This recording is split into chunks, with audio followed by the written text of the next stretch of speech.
नमस्कार। लुकेका अनि लुकाइएका, देखिएका तर नभनिएका घटनाहरूको सङ्गालो मात्र होइन, तथ्य र तथ्याङ्क सहितको कार्यक्रम इनसाइडर।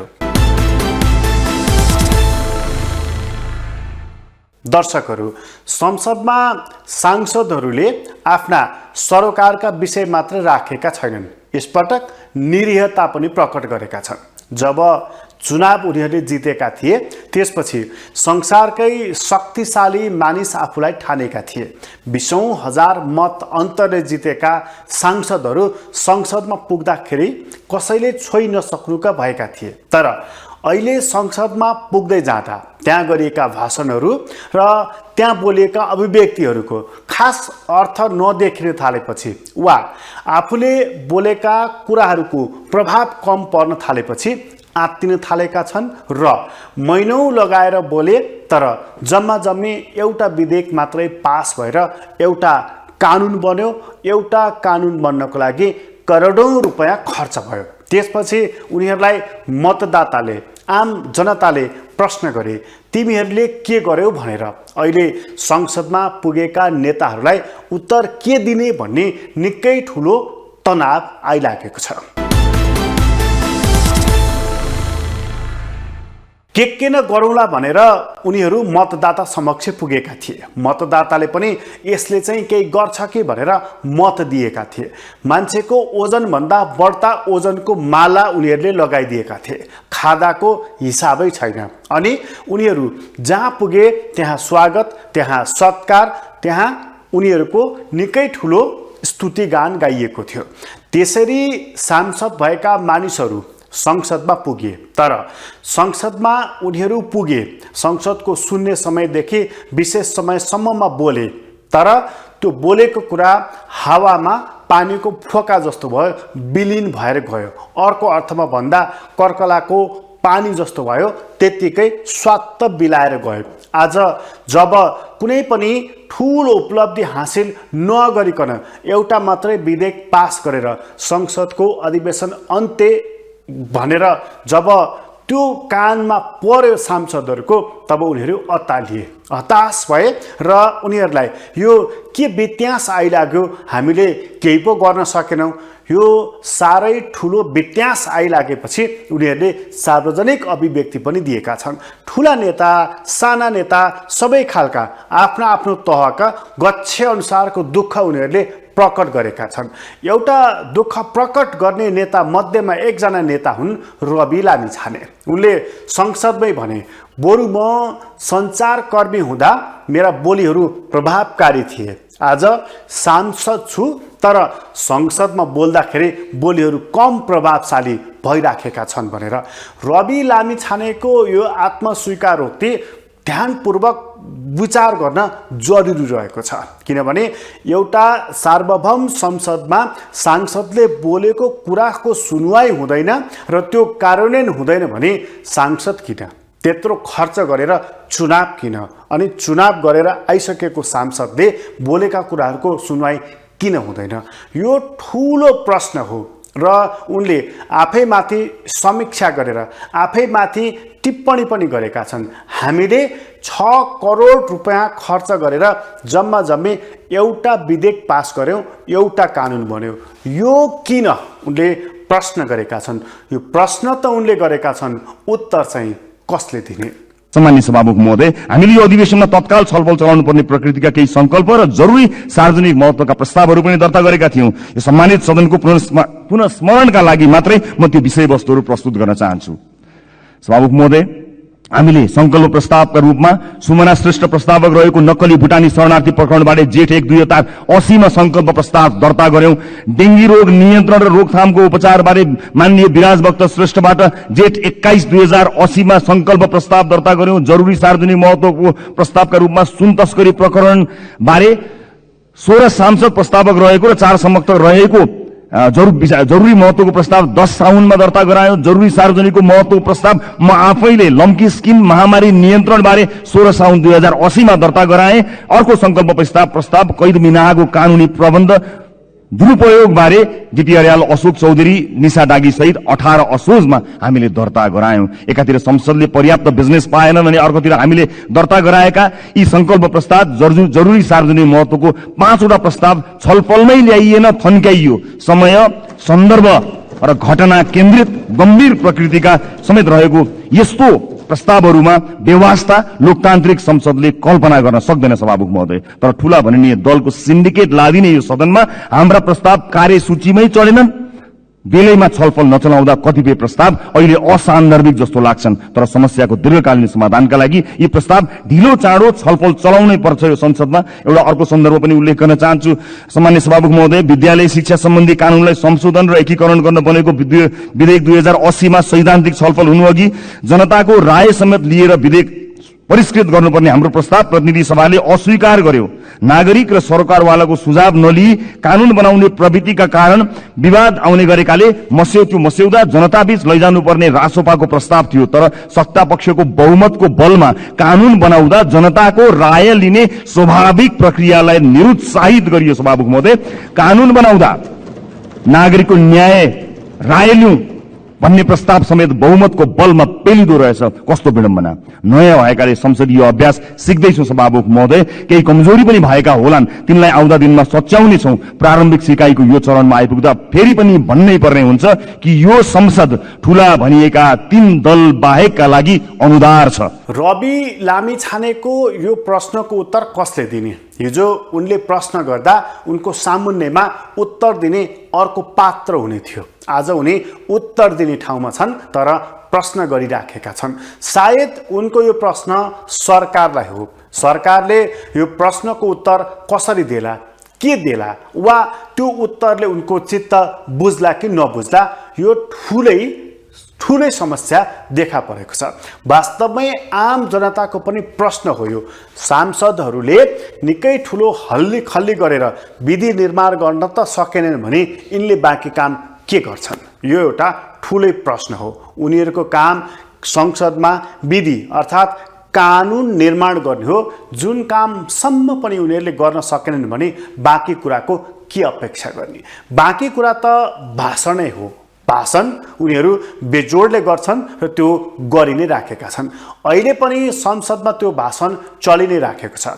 जस्तो माधव कुमार नेपाल, उनले संसदमा कड्किएर बोले। उनी यति कड्किएर बोले र उनले कड्किएर बोलेको र कड्किएर उत्तर दिएको अरू कसैलाई होइन, त्यो हिजो आफैले विस्थापन गरिसकेको राज संस्थालाई हो। अनि त्यसका पृष्ठपोषक पक्षपोषकहरूलाई अथवा जसले राज संस्था चाहिन्छ भनेका छन् तिनलाई उनले निकै कडा दनक दिएका छन्।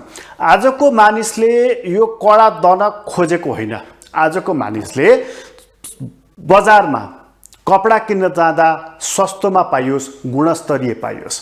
आजको मानिसले तरकारी किन्न जाँदा सस्तो दरमा पाइयोस्, धेरै पाइयोस्, यो खोजेको हो। सवारी चल्दा समयमै पाइयोस्, सडकमा हिँड्दा सरल रूपमा हिँड्न पाइयोस्, बिहान धारो खोल्दा पानी आओस्, स्विच थिच्दा बत्ती बलोस्, यो आजको मानिसले खोजेको कुरा हो। तर दसैँ नेपालीले मनाउँछन्, व्यापार भारतीयहरूको हुन्छ। तिहार नेपालीहरूले मनाउँछन्, व्यापार चिनियाहरूको हुन्छ। यो आजको नेपाल हो। यस्तो किन? यो प्रश्नको उत्तर खोजेका हुन्। उत्तर कसैले दिइराखेको छैन। बरु हाम्रा नेताहरू दारा किटेर राज संस्था अझै पनि चाहिन्छ भनिराखेका छन्। उनीहरू भन्छन् वंश र अंशको कुरा गरेर हुँदैन। अंश र वंशको कुरा गरेर त्यो जमाना गइसक्यो, सम्भव छैन, समयको गति पछाडि फर्कदैन। यही भाषण उनीहरू फेरि पनि गरि नै राखेका छन्। सत्ताको दुरुपयोगको पक्षलाई, फलस्वरूप गरिबी बढ्ने कुरालाई र जनताले पाउनुपर्ने या राष्ट्र हुनुपर्ने, समृद्ध हुनुपर्ने कुरालाई त्यसले पारेको असर। यस सन्दर्भमा उनले भन्दछन् कि सबभन्दा ठूलो कुरो करप्सन हो, दोस्रो आफ्नो इन्कम्पिटेन्स हो, त्यसपछि महत्त्वपूर्ण विषयलाई ध्यान नदिने र नेग्लेक्ट गर्ने प्रवृत्ति हो, चौथो व्यवस्थापन गर्ने अकुशलता हो, र पाँचौं जनताका चाहना भावनाहरू के छन् त्यसलाई परिपूर्ति गर्न नसक्ने अयोग्यता हो। र समग्रतामा यी सबै कारणले गर्दाखेरि जनतामा असन्तुष्टि बढ्छन्। त्यसो हुनाले इन्क्लुसिभ तरिका अपनाउनुपर्छ, पारदर्शी तरिका अपनाउनुपर्छ र संस्था निर्माण गर्ने कुरामा जोड दिनु पर्दछ। यही कुराहरूलाई सोच्दै जाने क्रममा मैले मेरो यो पुरानो एउटा पुस्तक भिजन नेपाल, त्यतिखेर म सम्झिरहेको छु भरत मोहन अधिकारीलाई। उहाँ सहितको एउटा टिमले यो 7 वर्ष लगाएर यो पुस्तक तयार गरेको थियो र त्यो पुस्तकमा नेपालको समतामूलक विकास र समृद्धिका लागि 20 वर्षे दूरदृष्टि व्यापक छलफल पश्चात मलाई लाग्दछ झन्डै 200 विज्ञहरूसँग परामर्श गरेर मेचीदेखि महाकालीसम्म अनेक गोष्ठी सेमिनार गरेर यो पुस्तक अगाडि प्रस्तुत भएको थियो र यो पुस्तकमा लेखिएका ती विचारहरूप्रति अझै पनि सबैको ध्यान जाओस् भन्ने कुरामा मैले जोड दिन चाहेको छु। यस अर्थमा मैले यहाँ बोल्ने कुराको सन्दर्भमा खास गरेर मैले भने यो 2टा पुस्तकका कुराहरूलाई मैले अगाडि सारे, तर सँगसँगै 3टा गीतलाई मैले सम्झेँ। ती 3टा गीत, एउटा गीत मैले पहिले पनि चर्चा गरेको थिएँ, तर त्योभन्दा पहिले म भन्न चाहन्छु जेबी टुहुरेको त्यो गीत, लाहोर हिँड्नेको तातीले बस्नेको मन रुवाउँछ, लाखौंको लागि उजाड छ यो देश, मुट्ठी भरका लागि स्वर्ग छ। आज जेबी टुहुरेले भन्नुभएको त्यो कुरालाई हामी सम्झिन्छौँ। जब एयरपोर्टमा हामी जान्छौँ, जानेहरूको ताती देख्दछौँ, ती जाने परिवारको हालत जब हामी देख्दछौँ हाम्रो मन पोल्ने गर्दछ। वास्तवमा देशको अवस्थालाई हेर्नु छ भने हामीले एयरपोर्टमा गएर नेपाली युवाहरूको ताती, विदेश जानेहरूको ताती देख्यौं भने र जानका लागि उनीहरूले ऋण काटेर अनि मिटर ब्याजीहरूसँग पैसा लिएर कसरी विदेशमा जाने गर्दछन् र जीवन त्यहाँ कसरी उनीहरूले चलाइरहेका हुन्छन् भन्ने कुरालाई सम्झिँदा पर्याप्त हुन्छ। दोस्रो म यसै सिलसिलामा सम्झिन्छु शिशिर योगीको यो गीत। त्यो गीतमा जसको गीतको वास्तवमा रचना गर्नुभएको थियो डाक्टर विश्वनाथ प्रेमले, उहाँले भन्नुभएको थियो, छाडेर काम सारा एक काम रोजी रहेछु, यो देशमा म एउटा मानिस खोजिरहेको छु। मैले यो गीत यहाँ प्रस्तुत गर्दाखेरि केही हाम्रा मित्रहरूलाई घोचिसकेपछि उहाँले यसमा प्रतिवाद गर्नुभयो। उहाँले महसुस गर्नु पर्दथ्यो वास्तवमा असल मानिसको कमी भयो। असल मानिसको चर्चा गर्दाखेरि मैले एकजना व्यक्तिलाई मात्र भन्न खोजेको होइन, एउटा प्रधानमन्त्रीलाई मात्रै चर्चा गर्न खोजेको होइन, मैले प्रत्येक क्षेत्रमा एकजना मान्छेहरू चाहिएको छ। देशको सञ्चालन गर्ने प्रधानमन्त्री, अनि त्यसै गरी विभिन्न मन्त्रालय सञ्चालन गर्ने प्रत्येक मन्त्री, त्यहाँ काम गर्ने प्रत्येक सचिव, प्रत्येक विभागमा काम गर्ने व्यक्तित्व, प्रत्येक जिल्लामा रहेका त्यहाँका प्रमुख व्यक्तिहरू, यी प्रत्येक तहमा प्रत्येक पालिकामा रहने मुख्य व्यक्तिहरू जसले आफ्नो ठाउँको जिम्मेवारी लिइरहेका छन्, ती असल व्यक्तिहरूको खोजी हामीले गर्नुपर्छ। त्यसो हुनाले अहिले यो कुरा गर्दाखेरि फेरि हाम्रो वर्तमान प्रधानमन्त्रीजीलाई घोषणा होइन, अझै पनि खोज्दै हुनुहुन्छ कि क्या हो भनेर उहाँलाई पर्ला र उहाँको जवाब सुन्नुपर्ने अवस्था आउला। यो मैले कुनै एउटा व्यक्ति विशेषलाई भन्न खोजिरहेको छैन। यो प्रत्येकले आफ्नो छाती माथि हात राखेर भन्नु पर्दछ कि वास्तवमा हामीले कतिको आफ्नो योग्यता क्षमता अनुसार, इमानदारिता अनुसार देश र जनताप्रति जिम्मेवार भएर आफ्नो दायित्व निर्वाह गरिरहेका छौँ। नेताहरूको भाषणको टुङ्गै छैन। नेताहरूको भाषण के र कति गर्ने यो कुराको कुनै हिसाब पनि रहेको छैन। उनीहरूको भाषणले यो देश यदि बन्थ्यो भने वा उनीहरूको यो भाषणले यो देशमा ऊर्जा पैदा हुन्थ्यो भने संसारमा सायद नेपाल सबैभन्दा ऊर्जाशील देश हुने थियो। नेताहरू कहिले उठेर बस्न नसके कुर्सीमा बसेर पनि भाषण गरिराखेका छन्, उठेर बोल्न नसके उनीहरू बसेर पनि बोलिराखेका छन्। एउटै मान्छेले 1 घण्टा 2 घण्टा 3 घण्टासम्म पनि बोलि नै राखेका छन्। बोलीकै प्रभाव हुन्थ्यो भनेदेखि देश स्वर्ग बनिसकेको हुन्थ्यो। बोलीको प्रभाव कम भएछ भन्ने कुरा त रवि लामिछाने स्वयंले बताएका छन्। बरु टिभीमा बोल्दा मेरो प्रभाव थियो, आज छैन भनेर। यो कुराको हेक्का प्रधानमन्त्री भइसकेका मानिसहरूलाई कहिले आउने यो प्रश्न रहेको छ। तर उनीहरू बोली नै राखेका छन्। बोल्ने कुरा पनि कतिसम्मको छ भने हिजो माओवादी सशस्त्र युद्धलाई अन्त्य गर्दै शान्ति प्रक्रिया आरम्भ गरेका दलहरू नै आज जनयुद्ध दिवस किन मनाउन लागेको फागुन 1 गते भनेर प्रश्न गरिराखेका छन्। जो आफै उप प्रधानमन्त्री थिए त्यति बेला नेपालमा जनयुद्ध दिवस मनाउने भनेर त्यो मन्त्री परिषदको बैठकले निर्णय गरेको थियो। सहमति कसको थियो, सहमति कसको थिएन बेग्लै कुरा हो, तर त्यो निर्णय गरेको थियो। आज आफू त्यति बेला मन्त्री परिषदमा रहेका सदस्य विष्णु पौडेल जो नेकपा एमालेका नेता छन्, आज माओवादी नेतृत्वलाई प्रश्न गरिराखेका छन्। मान्छे मार्ने कुरालाई पनि दिवस मनाउन सकिन्छ? मान्छे मारेर आन्दोलन सुरु गरिएको दिन पनि दिवस हुन्छ? यो उनी प्रश्न गरिराखेका छन्। प्रश्न उनको निकै कडा छ, तर आफै पनि संलग्न भएको हुनाले उनका प्रश्न फितल भएका छन्। तर जनयुद्ध दिवस कसरी, जनयुद्ध दिवस किन, जनयुद्ध दिवसको आवश्यकता के, उनको प्रश्न चाहिँ धारिलै थियो। यदि यो सरकारलाई फागुन 1 गते यो युद्ध दिवस मनाउनै पर्छ भन्ने लाग्छ, उसलाई यो ठिक हो भन्ने लाग्छ भने म सरकारलाई चुनौतीका साथ भन्न चाहन्छु।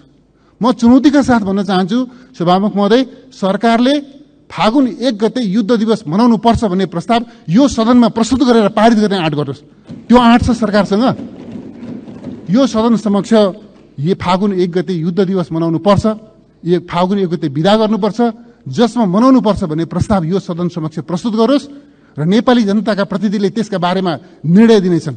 नेपाली जनताका प्रतिनिधिहरूका सामनेमा, यो सदनका सामनेमा फागुन 1 गतेको युद्ध दिवसका सन्दर्भमा त्यसको परीक्षण गर्न सरकार तयार छ। मलाई लाग्छ सरकारले त्यो आँट गर्ने छैन।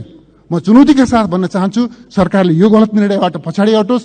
यदि पछाडि हट्न चाहँदैन भनेदेखि, सिधै पछाडि हट्न चाहँदैन भनेदेखि सदन समक्ष प्रस्ताव लिएर आओस् र सदनको निर्णय मानेर अगाडि बढोस्। यसरी जनताको चाहना विपरीत, सदनको चाहना विपरीत यो प्रकारको चाहिँ वास्तवमा शान्ति प्रक्रियातर्फ अगाडि बढिरहेको, स्थिरतातर्फ अगाडि बढिरहेको, विकास समृद्धि र समाजवादतर्फ अगाडि बढिरहेको मुलुकलाई अनि फेरि चाहिँ युद्धतर्फ फर्काउने, युद्ध दिवस मनाउने त्यस खालको गल्ती गर्नु हुँदैन भन्ने मलाई लाग्छ सभामुख महोदय। सभामुख महोदय, यसबीचमा अरू अनेकन समस्याहरू सिर्जना भएका छन्। शान्ति सुरक्षाको अवस्था त्यस्तै चिन्ताजनक छ, अमन चैनको अवस्था चिन्ताजनक छ। हरेक दिन जस्तो हिंसा, हत्याका घटनाहरू, बलात्कारका घटनाहरू घटिरहेका छन्, तर सरकार दोषीहरूलाई दण्डित गर्न, दोषीहरूलाई कानुनको दायरामा ल्याउन, उनीहरूलाई कानुन बमोजिम कारबाही गर्न सरकार उदासीन छ। त्यति मात्रै होइन सभामुख महोदय, कानुनले दण्डित गरेका अपराधीहरू, कानुनले दण्डित गरेका अपराधीहरूलाई, ज्यानमाराहरूलाई, हत्याराहरूलाई, दिन दहाडै खुँडा खुकुरी लिएर मान्छे मार्न हिँड्ने अपराधीहरूलाई, मान्छे मारेका अपराधीहरू, हत्याराहरूलाई सरकारले सिफारिस गर्छ, सगौरव सिफारिस गर्छ, लाज नमानी सिफारिस गर्छ, रिहा गर्नका निम्ति सिफारिस गर्छ राष्ट्रपतिज्यू समक्ष। राष्ट्रपतिज्यू एक शब्द नसोधिकन, त्यसलाई फिर्ता नगरिकन त्यसलाई अनुमोदन गर्नुहुन्छ। र अहिले अब त सरकारले चेत्नुपर्ने हो। सरकारले रिहा गरेका अपराधीहरूले रिहा भएको भोलिपल्टदेखि फेरि मान्छे मार्न हिँडेका छन्, फेरि हत्या गर्न हिँडेका छन्, फेरि बलात्कार गर्न हिँडेका छन्, सामूहिक हत्याको चाहिँ योजना बनाएर हिँडिरहेका छन्, त्यस प्रकारका अपराध कर्म गरिरहेका छन्। तर सरकारलाई लाज छैन सभामुख महोदय। उनको प्रश्न जति धारिलो थियो, उत्तर उनलाई वर्षमान पुनले फर्काइदिएका छन्। माओवादीका नेता वर्षमान पुन, जसले उत्तर विष्णु पौडेललाई फर्काइदिएका छन्। एमालेका विष्णु पौडेल वार्तामा सहजकर्ताको भूमिका या कुरा गोप्य राख्नको लागि या कुरा मनाउनको लागि माहिर मानिस भनेर मानिन्छन्। उनलाई वर्षमान पुनले उत्तर फर्काएका छन्। तपाईँ पनि त्यही क्याबिनेटमा हुनुहुन्थ्यो जब हामीले जनयुद्ध दिवस भनेर मनाउने निर्णय गरेका थियौँ। आज यो प्रश्न किन, यो प्रश्न कसका लागि, यो प्रश्न किन उनले प्रश्न गरेका छन्। तर आम मानिसहरू विष्णु पौडेललाई पनि, आम मानिसहरू वर्षमान पुनलाई पनि प्रश्न गरिराखेका छन्। तपाईहरूको यो फत्तुर बहस केका लागि, जनयुद्ध दिवस कसका लागि थियो, जनयुद्ध दिवसले के दियो? यो आम मानिसहरूले गरेको प्रश्न हो। तर अरूलाई प्रश्न गरिराखेका छन् वर्षमान पुनले। वर्षमान पुनलाई आम मानिसहरूले गरिराखेका छन्। तपाईहरूको जीवन त सुध्रियो, हाम्रो जीवन के भयो? उनीहरूलाई प्रश्न गरिराखेका छन्। तिनै वर्षमान पुन चाहिँ विष्णु पौडेललाई प्रश्न गरिराखेका छन्, यस्तो प्रश्न तपाईँले गर्न सुहाउँदैन भनेर। पीडितहरू को हुन्, किन न्याय नपाउने भन्ने प्रश्न छ। यो प्रश्न हामी सबैलाई हो, यो राज्यको प्रश्न राज्यलाई हो, यो कुनै दल विशेषसँग सम्बन्धित होइन। यसमा हामी दृढतापूर्वक हामीले चाहिँ सहमतिका साथ नै अगाडि जानुपर्छ। केही दिन अगाडि हिजोकासम्म नेताहरूका बीचमा भएका सद्भावहरू, छलफलहरू यसले सकारात्मक सङ्केत अवश्य पनि गरेको छ। विगतमा पनि हामी संसदलाई सहमति प्रमुख प्रतिपक्ष लगायतलाई समेटेर जाने, समितिहरूका नेतृत्वहरू पनि सँगै जाने, यो कुनै बहुमत लिनेले सबै लिने नीतिमा नियममा हामी त्यो सोचमा सरकार छैन भन्ने कुरा यही व्यक्त भएको छ। तर त्यो अनुसारको हामी वातावरण कसरी बनाउने, सहमति कसरी बनाउने, त्यो अनुसारको मनोविज्ञान कसरी बनाउने, त्यसमा हामी सबैले प्रयत्न गर्नुपर्छ होला। स्वाभाविक रूपले त्यसमा सत्ता पक्षले, सरकारले त्यसले प्रयत्न गर्नुपर्छ। त्यसैगरी संसद स्वाभाविक रूपले यसमा जनताको आवाज प्रतिनिधित्व हुनुपर्छ र संसदको नेता मूल रूपमा प्रधानमन्त्री नै हो। बहुमत सांसदहरूको प्रतिनिधित्व जसले गर्छ, प्रधानमन्त्री नै संसदको नेता हो। दुनियाँभरि स्थापित सिद्धान्त हो। साथसाथै सरकारले चाहिँ बिजनेस दिनुपर्छ, सरकारले संयमता साथ यसलाई अगाडि लानुपर्छ, सफल बनाउनुपर्छ। साथसाथै प्रमुख प्रतिपक्षले चाहिँ यसलाई, यो संसदलाई सार्थक बनाउनेमा सँगसँगै भूमिका रहन्छ। त्यो प्रकारको प्रयत्न हुनुपर्छ होला। कतिपय असान्दर्भिक विषयमा पनि हाउस बन्द हुने जस्ता कामहरू भए आगामी दिनमा सायद त्यो कुराहरू हामीले केही शिक्षाहरू पक्का पनि सिक्नेछौँ भन्ने मलाई लाग्दछ। नेपालमा नेताहरू अहिले तर्क गर्ने कुरामा अर्थात् तर्कको खेती गरिराखेका छन्। यदि तर्कशास्त्र अत्यन्तै प्रभावशाली हुन्थ्यो भनेदेखि तर्कशास्त्रीहरू संसारका शासक हुने गर्दथे। तर तर्कशास्त्रीहरू शासक भएका छैनन्। यो कुरा नेपालका नेताहरूले बुझ्नुपर्ने भएको छ। नेपालका नेताहरू चाहिँ वकिल जस्ता हुन थालेका छन्। प्रचलित भनाइ छ 5 जना वकिल भेला भए भने 6 थरी विचार पैदा हुन्छ भनेर। अहिले नेपालका नेताहरूको हालत उस्तै प्रकारको भएको छ। उनीहरू समस्या समाधानका साधक भएका छैनन्। यदि नेताहरू छन् भने समस्या थप बल्झिन थालेको छ, जबकि उनीहरूले सल्ट्याउनु पर्दथ्यो। यस्ता नेताहरू रहेको देश हो नेपाल। त्यसैले गर्दा नेताहरूप्रति, दलहरूप्रति, व्यवस्थाप्रति आज मानिसहरूले प्रश्न गरिराखेको छ। यो विश्वासको सङ्कट जुन देखा परिराखेको छ र हरेकलाई जुन औँला देखाएर आरोप लगाइरहेको छ, त्यसै कारणले व्यवस्थामाथि प्रश्न उठिराखेको छ।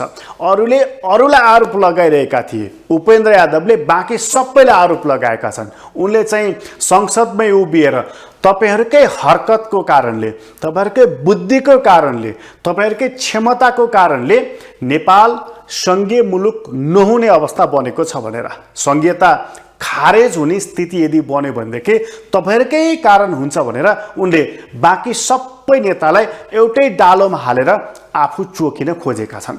उनलाई अरू नेताहरूले त्यही कोटीमा राख्ने गर्दछन्। त्यो फरक दृष्टिकोण छ, त्यो फरक आरोप छ। तर उपेन्द्र यादवले बाँकी नेताहरूलाई चाहिँ कडे आरोप लगाइदिएका छन्। अनरसिप नलिएको अवस्थामा रहेको संविधानलाई समयानुकूल संशोधन, परिमार्जन नगरिकन कसरी अगाडि बढ्ला र यो महिमा गान कति दिन टिक्ला? यसको महिमा गान मात्रै गरेर संविधान गतिशील हुँदैन। संविधानलाई आवश्यक समय साथ संशोधन गर्ने र संविधान घोषणा भइसकेको पनि 8 वर्ष भइसक्यो। 8 वर्ष अगाडि त्रुटिपूर्ण संघीय गणतन्त्र भनेर संघीय प्रणाली सहितको घोषणा गरियो र त्यो घोषणा गरेको त्रुटिपूर्ण संविधानको पनि प्रदेशहरूलाई अहिलेसम्म संघीय निजामती ऐन निर्माण गरिएन। उहाँ हाम्रो मान्यजीले भन्दै हुन्थ्यो संघीयता खारेज गर्ने, यहाँ भन्नै पर्दैन, यी यतैबाट खारेज गरेर गरिदिन्छन् कि जस्तो पो देखियो त। किनभने 8 वर्षसम्म संघीय ऐन नबनाउनु। प्रहरी ऐन बनेको धेरै वर्ष भइसक्यो, संघीय प्रहरी ऐन, तर बनेको पनि कार्यान्वयन नहुनु। र चाहिँ के छ भन्दाखेरि प्रदेशहरूलाई अधिकार, कानुन र कार्य गर्ने आवश्यक जनशक्ति समेत नदिने अवस्थाले कसरी संघीय गणतन्त्र टिक्छ, कसरी संघीय गणतन्त्र संस्थागत हुन्छ भन्ने एउटा गम्भीर प्रश्न रहिरहेको छ। र त्यसपछि अब संसदमा खास गरिकन बिजनेसको अभाव रह्यो, किसानका समस्याहरू, मल खादका समस्या, सिंचाइका समस्या समाधान हुन सकेन। 2022 सालमा 100 रुपियाँको भ्यालु अहिले आउँदाखेरि बराबर छ र बोर्डरमा त्यहाँका जनताहरूले 1 किलो अहिले चिनी केही सामानहरू पारिवार लिएर आउँदाखेरि शास्ति भोग्नु परेछ, जहाँ करोडौं अरबौंका तस्करीलाई छुट दिएछ, छुटमा आइराखेको छ भने यो चीज कहिले अन्त्य हुने? आफू चोखिने, अरूलाई जुठो देखाउने, आफू चोखिने र अरूलाई चाहिँ यो मानिस खत्तम छ भनेर देखाउने नेपाली राजनीतिको आम चरित्र बनेको छ। नेपाली समाजकै पनि यो चरित्र हो। समाजकै उपार्जन हुन् नेताहरू, समाजका प्रतिनिधि भएका हुनाले समाजभन्दा छुट्टा नेताहरू हुन सक्दै सक्दैनन्। जस्तो समाज छ त्यस्तै, जस्तो आफू उस्तै च्यापु। नेपाल अहिले त्यस्तै बनेको छ। आरोप लगाउनेहरूको एउटा ठूलो जमात तयार भएको छ। हरेकले आरोप लगाइरहेका छन्, कोही जिम्मेवारी लिन तयार छैन। प्रधानमन्त्री भएकै व्यक्ति प्रचण्ड मानिस सडकमा उतार्छु भनिराखेका छन्। उनको दल माओवादी केन्द्र हामी जनप्रदर्शन गर्छु भनिराखेको छ। यो आजको ताजा नेपाल हो। जो प्रधानमन्त्री छ उसले जनप्रदर्शन कसका विरुद्ध गर्ने, कसलाई देखाउन गर्ने, किन गर्ने, प्रश्नै प्रश्न छ। उत्तर कसैले दिइराखेको छैन। अर्थात् यहाँ कोही पनि जिम्मेवार छैन, सत्ता पक्ष कोही पनि छैन। सबै विद्रोही, सबै पपुलिस्ट, सबै स्टन्टबाज, सबैलाई चर्चा चाहिएको छ। चर्चाको लागि मानिसहरू नाङ्गो पनि हुन थालिसकेका छन्। तपाईँले देख्नुभएकै होला सामाजिक सञ्जालहरूमा मानिसहरू कुन ढङ्गबाट हरकत गरिराखेका छन् भनेर। त्यो हाम्रो आधा समाज हो। त्यो समाज पनि हाम्रो दर्पण बनिराखेको छ, जसमा हामीले हेरिराखेका छौँ समाजको एउटा पक्ष त्यो ढुङ्गाबाट अघि बढिराखेको छ भनेर। यसलाई सुधार्ने कसले, रोल मोडल को हो, कसलाई हेरेर आशा गर्ने, कसलाई हेरेर नेपाल बन्दैछ भनेर एउटा धारणा बनाउने आजको मितिको सबैभन्दा ठूलो खड्किएको प्रश्न हो। यो प्रश्नको उत्तर नपाउँदा मानिसहरूमा उकुस मुकुस छ। एकै दिन झन्डै 6000 मानिसहरू विदेश गएको रेकर्ड लिएर बस्नु परेको छ हामी। यो निराशाको क्षण हो, तर आशाकै क्षण पनि छ। कोभिडदेखि यता निकै ठुलो निराशा थियो। अहिले एकै दिन करिब 1.25 लाख विदेशी पर्यटक नेपाल आएको रेकर्ड बनेको छ। हामीले उज्यालो पक्षलाई पनि हेर्नु पर्दछ।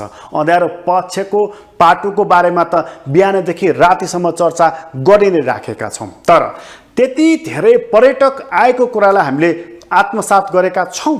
तिनलाई हार्दिकतापूर्वक स्वागत गर्ने हामीले तयारी गरेका छौँ। तिनलाई स्वागत गर्नको लागि हामीले पर्याप्त पूर्वाधार बनाएका छौँ। पर्यटकीय स्थलहरू नेपालका जति पनि ठाउँमा छन् त्यो ठाउँसम्म पुग्ने सडकहरू हामीले निर्माण गरेका छौँ, वा जति पनि पर्यटकीय स्थलहरू छन् त्यहाँसम्म पुग्नको लागि बनेका सडकहरू हामीले सललल्ल बग्ने बनाएका छौँ। ट्रेकिङ रुटहरू छन्, मानिसहरू हिँड्न चाहनेलाई हिँड्ने, गुड्न चाहनेलाई गुड्ने, उड्न चाहनेलाई उड्ने सुरक्षित बाटो बनाएका छौँ। यो आजको प्रश्न हो। यो प्रश्नको उत्तर चाहिँ कसैले दिइराखेको छैन। यतातर्फ कसैले सोचेको पनि छैन। ध्यान केवल सत्तामा छ, ध्यान केवल कुर्सीमा छ, ध्यान केवल शक्तिमा छ, ध्यान केवल पैसामा छ। यो आजको नेपाल हो। दर्शकबिन, अहिलेको लागि कार्यक्रम यति नै। इन्साइडरबाट म प्रकाश गिरीलाई बिदा दिनुहोस्। ग्लोबल टेलिभिजन हेर्दै गर्नुहोला। नमस्कार।